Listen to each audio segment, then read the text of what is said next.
सो दोस्तों, मैं हूँ इस समय चौधरी चरण सिंह अंतर्राष्ट्रीय बस स्टेशन वाराणसी में और मैं यहाँ से निकलने वाला हूँ अयोध्या के लिए। जैसा कि देख पा रहे हैं आप, यहाँ पर अयोध्या की बस लगी हुई है। लगभग 4:30 बजने वाले हैं और हम इसी बस से जाने वाले हैं अयोध्या। प्रशासन ने शायद अयोध्या एंट्री में अभी रोक लगा रखी है, लेकिन हमें संभावना है कि हमारी जो राम भक्ति है वो हमें अयोध्या ज़रूर ले जाएगी। मैं बस कंडक्टर जी से बात करके बताता हूँ आपको। ये अभी बस को अलाउ कर रहे हैं अयोध्या जाने के लिए? तो 12 बजे के लगभग बंद था और वही सूचना देख रहे थे। अच्छा, तो हमारी बस लगभग 10:30-11 बजे के करीब अयोध्या पहुंचेगी और हमें पूरी उम्मीद है कि संभवतः हमें अंदर जाने के लिए एंट्री मिलेगी और खुल जाएगी, जैसे कि हमारे कंडक्टर जी भी बता रहे हैं। तो आगे मैं बस के अंदर ले चलता हूं आपको। तो ये है हमारे बस के ड्राइवर पप्पू जी। पप्पू जी, आपको क्या लगता है अयोध्या में जाने देंगे हमें अंदर या अंदर तो नहीं जाने देते हैं? अच्छा, चलिए फिर भी हम कोशिश करते हैं, अगर राम भक्ति काम आई तो हम अंदर तक जरूर पहुंचेंगे। और बस में कई यात्री आ चुके हैं, बस के निकलने का टाइम हो चुका है हमारे। और मेरी सीट के जस्ट आगे ये बैठे हैं अजीत कुमार मिश्रा जी, आदरणीय अजीत कुमार मिश्रा जी। आदरणीय इसलिए कह रहा हूँ मैं क्योंकि इनसे बात करने के बाद आपको भी लगेगा कि इन्हें आदरणीय कहना बहुत उचित ही होगा। बताइए कुछ अपने ट्रस्ट के बारे में। हम मानव जन कल्याण ट्रस्ट के संस्थापक अध्यक्ष हैं और उसके मुख्य ट्रस्टी हम ही हैं। और हमारे द्वारा मतलब समाज में बहुत दिनों से कार्य अच्छे चल रहे थे और अपने पिताजी के प्रेरणा से हमने आपके सोनभद्र ज़िले में रावर्ट्सगंज से नियर हमें लग रहा है 2-3 किलोमीटर दूर पे हमने एक वृद्धाश्रम को शुरू किया है वहाँ पे। अभी उसका काम चूँकि चल रहा है और कोशिश यही है कि उस वृद्धाश्रम को इतना बड़ा बनाएं उसको।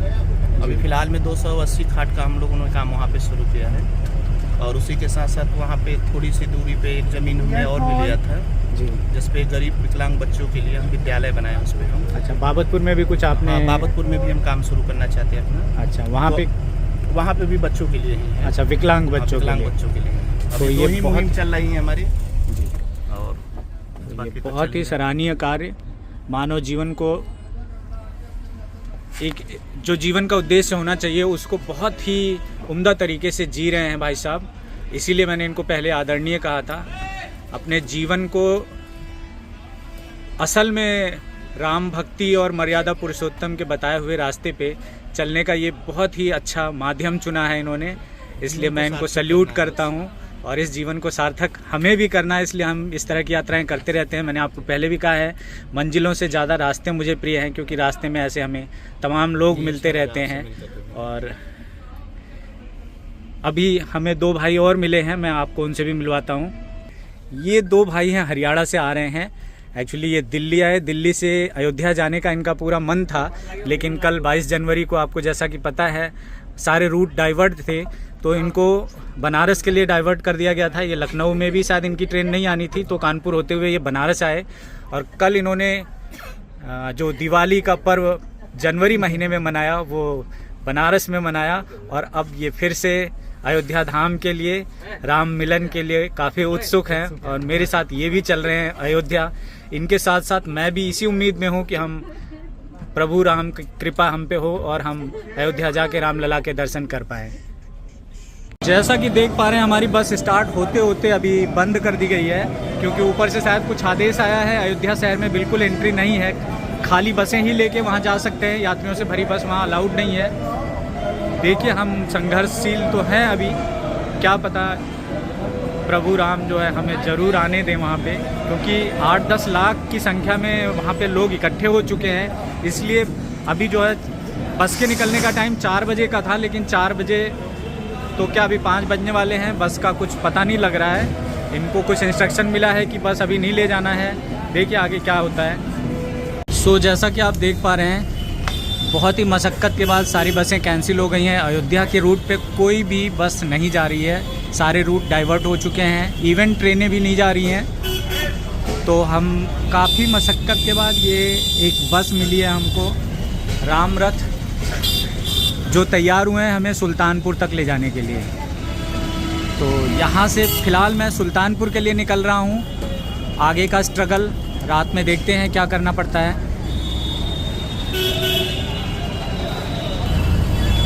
अभी हमें ये बताया गया है सवारियां लेके सिर्फ सुल्तानपुर तक ही जा सकते हैं, क्योंकि 8 से 10 लाख तक यात्री अयोध्या धाम में फंसे हुए हैं। तो पहले उनको निकालने का प्रयास किया जा रहा है। जब अयोध्या खाली होगी तभी बाहर से यात्रियों को वहाँ जाने की परमिशन मिलेगी संभवतः। तो फिलहाल हम अपनी इस यात्रा को चरणों चरणों में आगे बढ़ाने के प्रयास में हैं और इस राम रथ पे सवार हो चुके हैं। कहावत है, हुई हैं वही जो राम रचि राखा। तो प्रभु श्री राम की जो इच्छा वो सराखों पर सिरोधार्य है। सो गाइस, जैसा कि आप देख पा रहे हो, हम अभी सुल्तानपुर पहुंचने वाले हैं और यहाँ पे एक ढाबे पे रुके हुए हैं हमारे कंडक्टर साहब, ड्राइवर साहब। और यहाँ पे जो 2-3 सहयात्री हमारे हैं, क्योंकि अयोध्या का पूरा रूट बंद है तो इसलिए बस में सवारियाँ नहीं आई हैं। हम 3-4 लोग आए हैं, जहाँ तक प्रभु राम की इच्छा होगी वहाँ तक जाना है। थोड़ी ठंड काफ़ी है इसलिए हाथ सेक रहे हैं बैठ के यहाँ पे, चाय वाय पियेंगे, फिर यहाँ से आगे निकलेंगे। Till then bye. तो साथियों, जैसा कि मैंने पहले आपको दिखाया था, हम एसी बस में बैठे थे, लेकिन उसमें से क्योंकि यात्राएं सारी कैंसिल हो चुकी हैं, अयोध्या की सारी सीमा गोंडा, बहराइच, लखनऊ, कानपुर, प्रयागराज, काशी से जो भी अयोध्या की तरफ जाने वाले रास्ते हैं सभी सील हो चुके हैं। सभी गाड़ियों को रोक दिया गया है। ऐसे में सारे निराश यात्री जब उस एसी बस से उतर गए थे तो ये हमें जो है सीधे प्रभु श्री राम ने राम रथ भेजा है। इस बस का नाम है राम रथ और बहुत ही शानदार बस है, जिसके हमारे सारथी हैं ये हमारे आदरणीय शिव कुमार मिश्रा जी और PM पटेल जी, उनके सहयोगी। साथ में हम 5 यात्री, जिसे साक्षात प्रभु की कृपा के द्वारा यह राम रथ भेजा गया है। और स्पेशली मैं ये चाचा जी को ज़रूर दिखाऊंगा। ये कोटा राजस्थान से आए हुए हैं और ये पिछले 3 दिन से इन्होंने व्रत रखा हुआ है कि जब तक रामलला के दर्शन नहीं हो जाएंगे अन्न ग्रहण नहीं करेंगे। इनकी जो है ये सकारात्मक ऊर्जा और हमारे ये सहयात्री तीनों और हमारे इस राम रथ के सारथी और उनके सहयोगी, इन लोगों की कृपा से और हमारी कहीं न कहीं दृढ़ इच्छा शक्ति और प्रभु राम के प्रति श्रद्धा ने हमें यहाँ तक पहुँचने में सफलता प्रदान की। और हम कुछ ही क्षणों में अयोध्या धाम के बिल्कुल इनर एरिया में पहुँच जाएंगे, जहाँ से शायद 4 या 5 किलोमीटर पैदल चलना पड़ेगा। और पूरी उम्मीद है कि सुबह सकारे हमें जो है रामलला का दिव्य दर्शन प्राप्त होगा।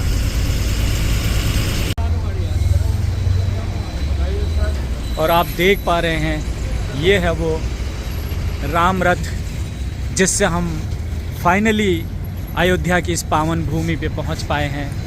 और इस चौराहे को आप देख लीजिए, यहाँ पे हमें बस ने उतार दिया है। यहाँ से लगभग 5 किलोमीटर की दूरी जो हम पैदल तय करेंगे। और हमारे ये सहयोगी लोग, ये चाचा जी जो हमारे साथ आए हैं, 2 भाई जो हरियाणा से आए हैं, कि हवाई पट्टी, चुस्त दुरुस्त सुरक्षा व्यवस्था, सड़कों के किनारे गमले लगे हुए, लाइटों से सुसज्जित पूरा शहर।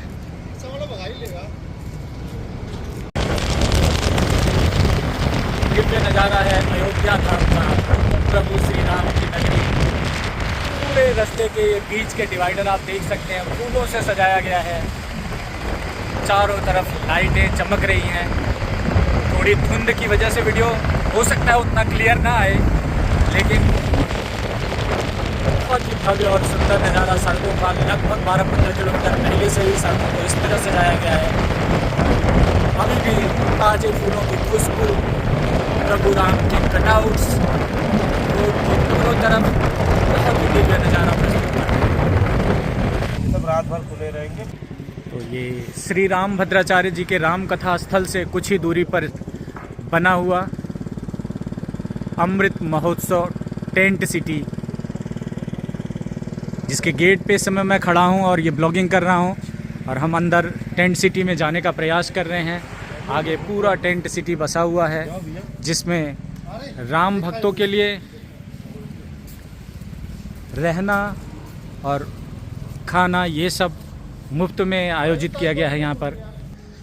क्योंकि रात के लगभग 12 बज चुके हैं, होटल्स वगैरह सारे सील हैं, और बुक्ड हैं, कहीं पे जगह नहीं है, तो इसलिए हम प्रयास कर रहे हैं इस टेंट सिटी में कहीं जगह मिल जाए तो रुकने के लिए बातचीत करें और यहाँ पर कुछ सुबह तक का समय व्यतीत करें।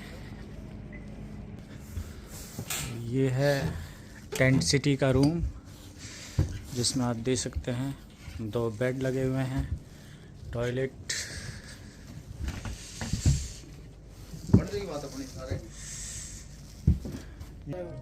ये आप देख सकते हैं इस रूम में रुकने के लिए हमें मिला है। ठीक है। तो ये है चित्रकूट धाम रूम नंबर 27 जिसमें मैं रुक रहा हूँ। यहाँ पे हैंगर लगा है, टॉयलेट, बाथरूम, एक टेबल, 2-3 कुर्सियाँ और 2 ये सिंगल बेड लगे हुए हैं जहाँ पे हम आसानी से आज की रात बिता सकते हैं। और प्रभु राम की कृपा जो यहाँ तक बड़े ही आसानी से पहुँच पाए हम, प्रभु श्री राम ने स्वयं रामरथ भेजा और अब ये टेंट सिटी में हमारी व्यवस्था हो गई है। तो बाकी का ब्लॉग मैं सुबह शूट करूँगा, तब तक के लिए धन्यवाद।